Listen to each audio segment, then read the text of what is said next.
अयोध्या की पावन नगरी में उल्लास का वातावरण था। राजमहल में दियों की रोशनी, गलियों में फूलों की वर्षा और हर ओर खुशी की लहर दौड़ रही थी। कारण था अयोध्यापति महाराज दशरथ के ज्येष्ठ पुत्र मर्यादा पुरुषोत्तम श्री राम का राज तिलक। किंतु भाग्य के लिखे को कौन टाल सकता है।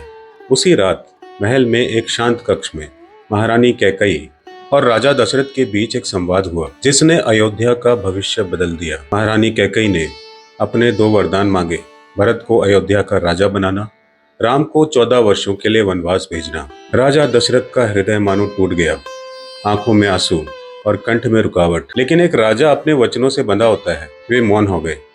जब श्री राम को यह समाचार मिला, उन्होंने बिना क्षण भर सोचे मुस्कुराते हुए कहा, पिताजी, यह तो मेरे लिए सौभाग्य की बात है कि माता कैकेयी का वचन मैं पूरा कर सकूं। अगली सुबह उन्होंने राजसी वस्त्र त्याग दिए और वनवास वेश धारण किया। माता सीता, जो हर परिस्थिति में पति के साथ रहने के लिए संकल्प कर चुकी थी, बोली, स्वामी, मैं आपके बिना अयोध्या में एक पल भी नहीं रह सकती। भाई लक्ष्मण ने भी दृढ़ स्वर में कहा, भैया, आपके साथ रहना ही मेरा धर्म है। और इस तरह तीनों वन की ओर प्रस्थान कर गए। अयोध्या के लोग अपने प्रिय राजकुमार को जाते देख रो पड़े। वे दूर तक उनके साथ चलते रहे, पर श्री राम ने प्रेम पूर्वक समझाया और सभी को वापस लौटाया। वन का जीवन सरल था, किंतु चुनौतियों से भरा था। चित्रकूट की मनमोहक वादियों में उन्होंने कुटिया बनाई, साधु संतों की सेवा की। जब भी राक्षस साधुओं को सताते, श्री राम और लक्ष्मण उनकी रक्षा करते।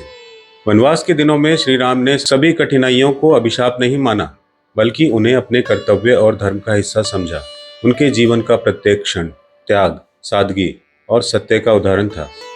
इस कथा से हमें 3 अमूल्य सीखें मिलती हैं। विपत्ति में भी धैर्य और शांति बनाए रखना चाहिए। वचन और जिम्मेदारी हर परिस्थिति में निभानी चाहिए।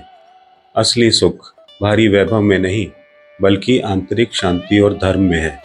श्री राम का वनवास केवल एक घटना नहीं, बल्कि यह मानवता के लिए त्याग, धर्म और कर्तव्य पालन का अमर संदेश है।